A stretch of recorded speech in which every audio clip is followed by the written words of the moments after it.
All Bengal blind teachers অ্যাসোসিয়েশনের পক্ষ থেকে সকল সাংবাদিক বন্ধুদেরকে আমরা বিশেষভাবে কৃতজ্ঞতা জানাই আমাদের এই সুযোগটি করে দেওয়ার জন্য। All Bengal blind teachers association যোগ্য শিক্ষক শিক্ষাকর্মীদের সমর্থনে আজ ধর্ণা মঞ্চে এসে উপস্থিত হয়েছে। তার কারণ আমাদের এই সংগঠনের 70 জনেরও বেশি শিক্ষক আজ যোগ্য হওয়া সত্ত্বেও চাকরি হারা।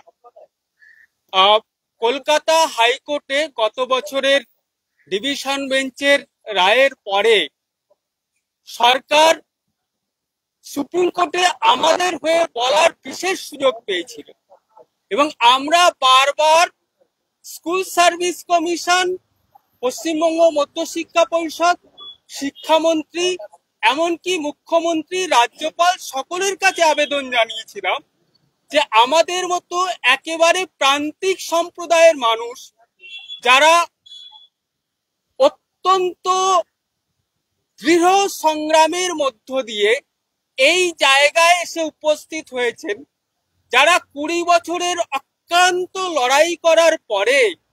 এই কর্মসংস্থানের সুযোগটি পেয়েছিলেন,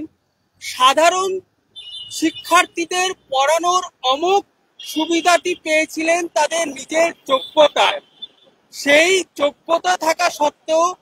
কোনো রকম দুর্নীতিতে তারা অভিযুক্ত না হওয়া সত্ত্বেও তারা আজ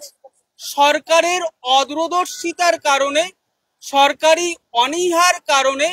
এবং রাজ্য সরকারের চরম অবহেলার কারণে আজ